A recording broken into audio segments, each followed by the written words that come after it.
Hello, everyone. Welcome into Post-Show Headlines Birds Post-Game Presser Edition. Wow. Part of the new spin on Post-Show Headlines throughout the football season. We'll still do our zany stuff some of the other days, but during the football season, before the game, we'll do a pregame edition. After a game, we'll do a post-game edition. In this case, the Eagles played on Saturday, preseason week number 2, in what was a barn burner with the Cleveland Browns. So, post-game press conference edition of Post-Show Headlines starts now. What do we got on first down, Johnny? Well, it's sort of like where we just get to share our thoughts like if we were having a press conference. We get to vent a little bit. By the way, one little extra thing. Do you think they should be playing preseason games at 1 o'clock in August? No, because everybody looked miserable. I'm not even talking about the players. It's miserable for the fans, the players. Like, for the fans, it's already miserable going to a preseason game. But you're giving a lot of people go because this is their chance to be able to get into the link. It's less expensive. Right. You just go out there, you see the uniforms, bring kids. But who wanted to bring their kids? Nasty. It was horrible on Saturday. Nasty. All right, my first thought, the big first takeaway I got out of the game is we talk about how great this Eagles roster is, that Howie Roseman has built. And look, they have a great young team, and we're really, really excited about it. But I got to tell you, when you punch through the starters, the offensive line, to me, the offensive line depth looks weak to me. And I don't think I could be convinced otherwise that we need really, really good health.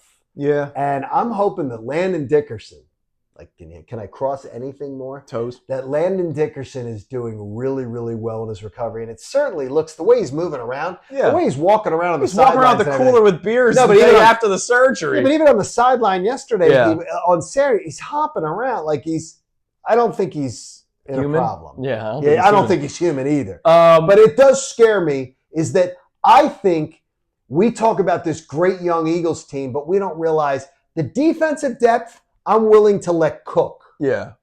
To let Vic Fangio, the chef, work it and cook it on the back burner and let it simmer. The offensive line, if we have injuries in the offensive line depth looks weak. Yeah, Pryor and Toth are obviously two guys that people aren't very excited about. Even the reporters at camp have pointed out their struggles. So it's not just a radio guy thing or a fan thing. Like, the people that are covering camp see that they are struggling.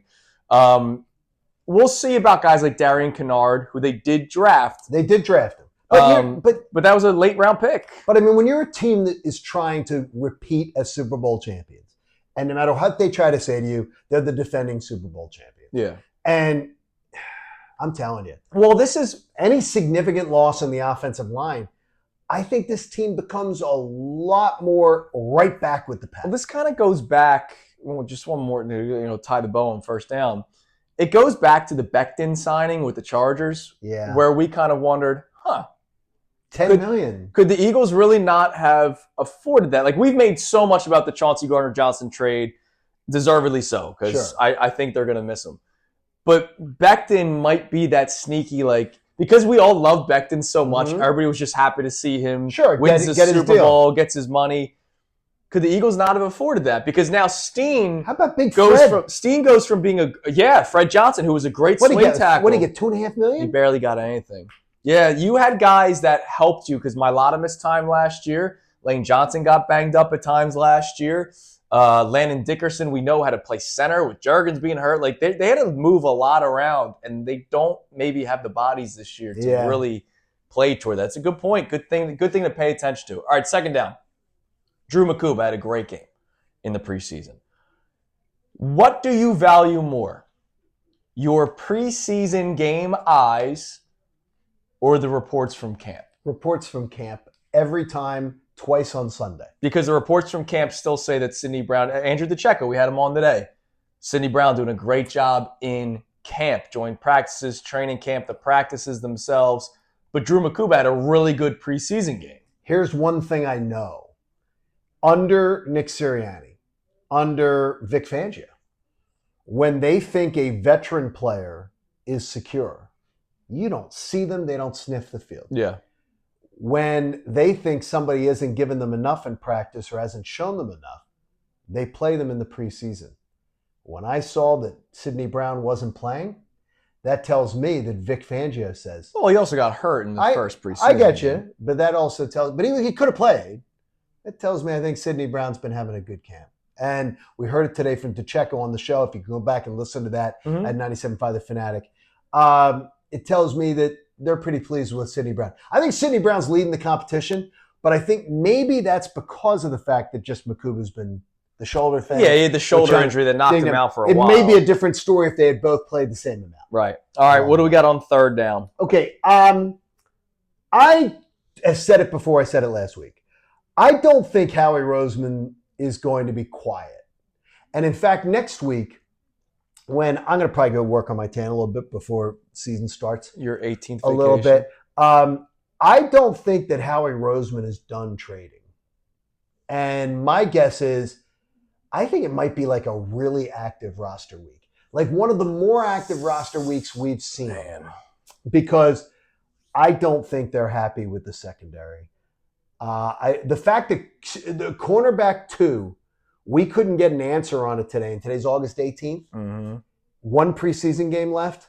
That bothers me. And they've already made one trade. Yeah, Fangio said they're still all even, all of them. Yeah, that's not good. That's not good. Somebody should have emerged by now. So my guess is this. You will find there's going to be one more veteran who comes in here off of the waiver wire. Like that a comes Patrick in Robinson late. Yeah. And by the way, Howie's been good with those. No, he has. It's been really good with those. It's amazing because we were concerned about this position back in April. Correct. And it's coming to life right now, which is something where I go, how did we see this, but they didn't see it? But then again, to Howie's credit, the 800 draft picks they have next year also makes your life a little bit easier. Like you can make a move because of the overabundance of draft picks. And he's going to be picking. He might too. He may. It won't be first round picks. But he wait. No, but the thing is too is they may wait till people are cut. Could be. He may, because he picks up people off of the scrap heap. Not scrap heap that they're terrible players, but, right? But the guys that have been cut, guys that were available for a reason. And then they say, wait a minute, I want to go play for the Eagles. If I can go play for somebody, I'll go play for the Eagles. I'll go play for a chance where I can chase a ring. But I got to tell you, it's a little more of an unsettled roster than I expected it to be on August 18th. Yeah, it is unsettling, and that leads us to fourth down. It's funny. We've paid so much attention to cornerback 2 and the second safety spot. Deservedly so, right? Like, sure. Those are legitimate concerns. You brought up offensive line depth. The edge rusher depth is still an area where I'm going, we're not talking about this enough. Okay, but okay, compared to what we just talked about with the offensive line, though, don't you think that there are more potential guys in the edge rusher group that you think could end up being guys that, to use a term that, the bust out guys? Maybe, I don't know. Because you've seen it before. It was good to see Ojulari get the sack in the game against Cleveland. That was good to see. Because he's reportedly flashed nothing. Nothing in practices nothing. And everything like Uche is apparently looking okay, but I don't think anybody should expect the almost double-digit sack guy that we saw a couple of years ago in the NFL. But I get what you're saying, but at the same time, it all stems from Jalen Carter in the middle. That's one guy. Right? And then does Moro, Ojomo, or Ojimo, does he take that next step to sort of replace that Milton Williams loss? Does Ty Robinson play a big role? But on the edge, I look around, I'm going, all right, we're still relying on Nolan Smith, who played a great second half of the season, and Jalix Hunt, who kind of showed up in the playoffs. Oh no, he more than kind of showed. No, he did show up. Oh no, but it was late. It was a later. Yeah, we didn't see Jalix Hunt until really the playoffs, right. And now all of a sudden, those are your 2 lead edge rushers to begin with, and your backups are veteran guys that you picked up for the cheap because they've kind of been regressing over the last couple of years. I don't think we've talked enough about the edge rusher position. It's lacking. Tomorrow we got to do more of that. All right, and I don't know that that's going to make me happy, but it's something that we got to talk about. By the way, too, are we really going to do the Ojomo thing and the Ojimo thing? Is that it seems like on the broadcast the other day? I've been hearing Ojimo a lot on the broadcast the other day. They started doing this, and I'm like, wait a minute. I've been through a season Last year's It training was camp, Moro last Ojomo year's- the entire time. Moro Ojomo was all of last Yeah. year. Now we're getting something Well, different. maybe we've just been saying it wrong. Maybe he Wait corrected a minute. someone. All last Like preseason. Bijan Robinson. Last- He told everyone like 2 weeks ago, it's Bijan, or it's Bijan. Everyone's been calling me Bijan this entire time. Well, maybe because he made mustard. Maybe. Bijan Dijon. I know. I agree with you. Maybe you there. stop doing that stuff. All right, lastly, 5th down, even though it Yeah. doesn't exist. I'm going to go Except it does in Colorado. rapid fire. Okay. All right. CB2 is week 1. Week 1. CB2 is Cooper DeJean. what? Cooper DeJean. I'm going with Dory Jackson. I don't like it, but Cooper DeJean. Okay. Safety It's next Dallas. Safety next to Reed Blankenship is Mukuba. wow. I'm going Sidney Brown, even though I want it to be Mukuba. Now I'm going Mukuba. All right. There's still 2 weeks left. There's still 2 weeks left for Mukuba, who's ascending, and Sidney Brown, who's leading. Okay. I mentioned Nolan Smith, Jalix Hunt. Edge rusher number 3, the guy that will be impactful is The guy who will be impactful. yes. Can I answer neither? Sure. Neither You be could, impactful. you could say nobody. No, I don't think the pass rush is going to be impactful this year. All right, week 1, who's the linebacker next to Zach Baugh? It better be Jahad Campbell. Well, I don't want Trotter Jr. just because it was might here be last year. it might be Trotter Jr. No, because Put the better player. Put the better player. I'm out going to there. go Trotter Jr. I'm going to put Jahad Campbell. I'm going Trotter Jr. Put the No. player on the I field. love the idea of Jahad Campbell. I want you to be right. I never say that, but I think it's going to be Trotter Jr. You want me to be right sometimes. Sometimes, Like, if I have the it's- same opinion. as If you. it's yeah, but like you want me to be right that the Sixers could win the championship. Well, Wait, you going to root against them? No. Exactly. Everybody Yeah. have a great rest of your day. See Back ya. at it tomorrow morning on The Fanatic at 6 o'clock on the air. And then, of course, another day of post-show headlines afterwards. See ya.